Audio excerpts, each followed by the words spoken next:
I am Dan Laird. I play with Rebekah Fitch, Gemma Bradley, Rachael O'Connor. I've also played in the past with Travis the Tourist, Ramborn, Callum Stewart and Electric Octopus. I got my first drum kit, I think, when I was 4. I was at like a church car boot sale with my dad, and I saw this old battered up drum kit and just wouldn't leave him alone until he bought me it. I think he maybe paid like 20 quid or something for it, and it was terrible. It had holes in like every single skin, and the cymbals were all cracked and bent all over the place. So I got that, took it home and just was just hitting it for the sake of hitting it and didn't really know what to do. So I think my parents were then like, right, okay, to me, he's not going to stop hitting these drums, so I think we need to start getting him lessons so we can at least hear some sort of a rhythm while he's playing it. And then so I started getting lessons, I think, when I was 5 or 6. I got lessons until I was like 13, I think. I think the guy that I used to do it with, he sort of got another job, and then I sort of didn't go seeking a new teacher and just sort of went to like YouTube and watching videos like Travis Barker and things like that. And then I guess like professionally I've been doing gigs since I was 17. But I think I've only been out full time for the last sort of 3 years, I think. So technically I've been playing for 22 years, but I think really like properly I've only been playing sort of for 10, 12 years. First song I learned was Save Tonight. I think my drum teacher, a guy called Paul Hughes, told me to bring like a CD. He was like, bring a compilation CD that has loads of different music on. So like it was one of my dad's. It was called like Dry Time or something. There's just all these like classic old songs. And I think Save Tonight was the one that my teacher was like, right, this is sort of like, I think this is within your ability. So I learned that and felt class about it the first time I played a song. But I remember like, obviously like back then there was no like iPod or anything, so it was just like a portable CD player, and I had to put it on a cushion, because if I didn't put it on a cushion, the kick drum would make it skip in the CD and then you'd lose your place. So yeah, and then I guess like, I mean, everyone I think around my age was big into Blink-182, Travis Barker around that time. So I guess he was like the first drummer in my generation anyway. He was like the first drummer that was sort of like, he was like the famous one in the band. Like he was like the first drummer that was like, everyone talks about Travis Barker and Blink-182, they don't really talk about the other guys as much. I mean, they're all famous in their own right, but everyone's sort of like, everyone knows who Travis Barker is. And I think that was like, everyone like at my age was just like, I want to be Travis Barker. No, I think he's still a phenomenal drummer, but I think he's got a certain style that I think I've moved away from, but I can still appreciate him. But yeah, I remember doing that with a band in one of like school talent shows. We did First Dates, I think it was. I think that was like the first song I played live to an audience of some sort, which was like my school peers, which got my street cred up loads, which was great. So I think school was more comfortable after that, after people had seen me play drums. My first band was a band called Time for Heroes. Total rip-off. But yeah, they actually played at our school talent show, Blair's Got Talent as well, because the bass players from my school, but the other guys in the band were, I think, Gormley High.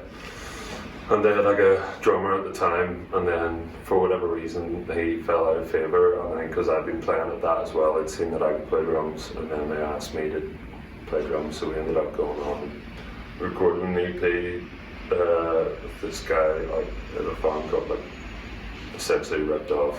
It was terribly recorded, and it was quite a lot of money to us at that time, but we were just buzzing to get something recorded, and then started doing shows. And yeah, I think it was just this sort of thing, like one of the guys moved away and like one of the guys went to uni, and it was just sort of like, I guess it just sort of fizzled out. But we had some good gigs, the classic sort of battle of the bands vibes, and like playing to 7 people in venues and supporting bands that also could only draw crowds of 10 people, so then you're playing to like your mum and dad at the back, sitting with a bottle of beer, and that's about it. But yeah, it was good. I mean, it's nice to get like, I guess you need to get that out of your way, to have like the first band and like experience everything for the first time, so the next time when you're going in, it's maybe something that's has a bit more value. You've got a bit of experience under your belt. And then the next thing I went on to do was with a guy called Owen McGarry, who owns a studio, and he's a singer-songwriter, and we did a lot of shows in Belfast, and then we did a couple of UK tours and a couple of European tours of that, smaller venues, like 100 cap venues, but that was great. And then since then I've just sort of been doing sessions and stuff with different bands. With favourite drummer, it depends on, I mean, there's so many different categories in it, because I've got drummers that I really respect and love the way they play, but it's never going to be an influence on me.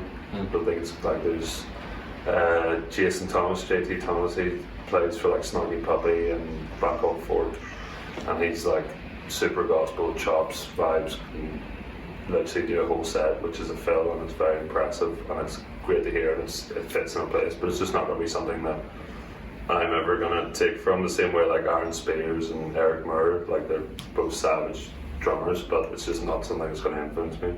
And then, like as I said, like Travis Barker is such an influence on me as a kid growing up, and like getting into drums. Like he was one of the people maybe sort of, I guess him and like Taylor Hawkins and like the Red Hot Chili Peppers and things like that were some of the things I was playing when I was a kid. But then I guess now, drummers that actually influence me, I guess, would be the likes of Freddie Sheed, who played Japanese House, and now does Lewis Capaldi.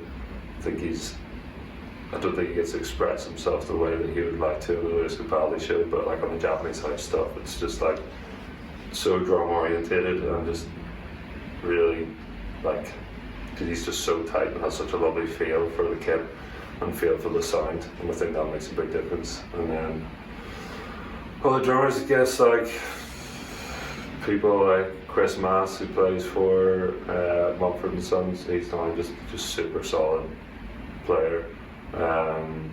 Just does exactly what's needed, and doesn't. I think a lot of drummers now can sort of, I guess, just go a bit over the top and sort of can almost ruin a gig, and not through being bad, but just being distasteful and like playing too much.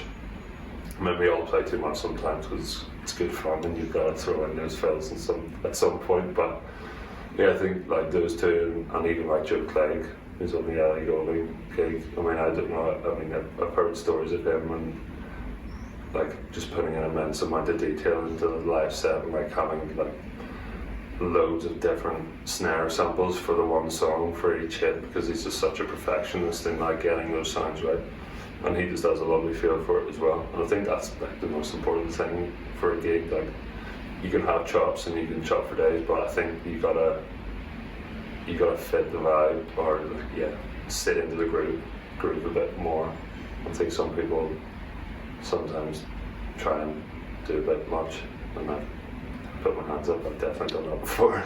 In terms of like local drummers, like in the Northern there, I think you got like Jerry Morgan, who plays Cubes Bay, played with Matt Horn, he's a great drummer. Matt Weir, who's sort of more, I guess, more on the production side of things, the studio stuff now, but I mean, he's played for Rebekah and a few others. And then you've got Eamon Ferris, who's just gone out with Sinead O'Connor, which is it's great to see people from here being recognised and being used on tours like that. It's great to see.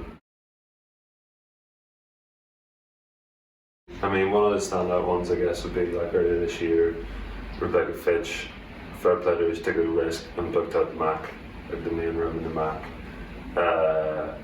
and just sort of went for it, and ended up selling out on the day. And it was great. I mean, because it's just like going into a gig knowing that it's going to be full. It's such like a weight off everyone's shoulders, especially in that like sort of level of playing. You know, there's always that like constant fear of like, is it going to be busy, or is it not, or is it going to be dead? Is there going to be 5 people here? And I think like when it sold out, it was just like a big weight off everyone's shoulders, and like it's a lovely venue. It sounds amazing. It's like a full light show and everything. it felt like a really, really nice gig. I mean, that's one. Another one would be, I think my favourite venue I've played is a place called the Dash Dock, which is in Bern, in Switzerland. I played that with Owen McGarry, and Travis the Tourist was there as well. He was supporting, and we went in this. I played it before, and then we went back to it, and there was like a festival thing on the first time we went, and it's like a sort of place that like there's no rules to it, like no one has any sort of authority. Like the janitor has the same amount of authority as like the manager, if that makes sense. Like everyone, and like you can do what you want in there, you can smoke what you want or whatever. And like, yeah, it was a class festival, and then we went back and we played it a year later on like the 23rd of December. Yeah, it was class. It was like one of my favourite gigs. It was just like nice to be back in that venue, and like the place was pretty full, and I remember like everyone being like, "Oh, let's get drunk after it." And we were like, "No, we actually had to leave by 1 o'clock because we had to literally driving home for Christmas." And I remember we were just taking it in like 2-hour shifts on the way back to get to try and get to, I guess, Calais, to then go to Dover and then up through Liverpool back home. And that was like, me and like Trav would have been driving, I would have been away with someone, then Nolan would have been driving with someone away with him. And it felt like the 2 hours when you were driving felt like the longest time ever, and then you go for a sleep in the back, and it was literally as if you closed your eyes and then they were like, "Right, your turn again." But like the gig itself was amazing. It's an amazing venue, and like I think the police are trying to shut it down like every day, and then they just throw like outdoor festivals and everyone comes down and petitions to keep it open, so it's kind of untouchable at the minute, but it's really cool. It's cool that. There haven't been too many, thankfully. I think one really bad one, yeah, touch with man. One really bad one was in Madrid. I'll not mention the band for their sake. And most of the stuff I do, I run Ableton, like live tracks or whatever on it. Trigger stuff with DTX and different sample pads and stuff, and I soundcheck unbelievable, really, really good. Like really nice to be in Madrid as well, lovely place. Soundcheck goes perfectly, support band goes on, I play, and then we get up to play. And I start the first track and everything's going really well, and then halfway through it just cuts out completely. And the band that I was in at the time, it was literally all percussion and like a few triggers that I was putting, and keys were the only instruments on stage. So everything else was built around this track. So when the track cut out, it was very bare. And I remember, so we stopped, and I restarted my laptop, and we tried to start again. It was supposedly working, and then my laptop kept crashing. I think we discovered in the end I was using like a really old interface. It was like FireWire, which is like USB is now so much better for it, but it was FireWire, and I think it was at the end of its life. And yeah, subsequently I didn't play for that band again, which I think is totally fair enough. But I think that was definitely one of the worst ones, because it was something that was to do with me, but was completely out of my control. And I tried to troubleshoot everything to try and make it happen, and it just wouldn't happen. So I ended up having to do like an acoustic set, which was fine and still got a good response, but it just wasn't the show that they wanted. But I mean, touch wood, done that since, and that was about 4 years ago. So, and I've got a new laptop since then, so we're sorry now. I think, well, as I touched on earlier, like, yeah, I knew about drums, and then me and my dad buy me this kit, and I think just like literally from the moment that I started, I was just like, oh, I can make loads of noise, and like hit things really hard, and that's the purpose of this thing. That's why this thing is here, is to be hit hard. And I think looking at it now, I mean, I just love playing music, and I love the feeling that it gives me, and like playing in front of people, performing in front of people. It's a really, really nice feeling. It's really rewarding.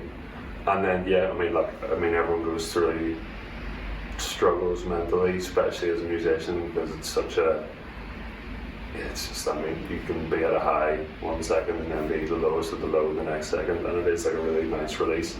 to like, if you're having a really shit day, to just set up your kit and just essentially beat the shit out of it for a couple of hours. I think it's really, really nice, and I think it's also just, it's the backbone of a lot of songs. You might, like, not every song, but you might not realise it, but I think like going to see live gigs and stuff, you can tell if a drummer's really good or not by how it sounds and how it fits in, and I think it's nice when you can like actually do that and like get into a really nice groove, and for everyone else to like enjoy it. And you like, especially like if you're playing a gig and you see people like bobbing their head about or whatever, like getting really into it, and you're like, yeah, that's such a nice feeling. I think that's probably why. Also, I've just spent so much money on gear that I feel like it'd be a waste to stop now. I put a lot of time into it, and I feel like, yeah, I mean, I do love it. I'm only joking with that, but yeah, I think it's just like, I think it's a beautiful instrument. I think it sounds great. I think there's so many different ways to interpret it, and so many different ways to play drums. Like I saw a guy the other night called Kato Ogawa.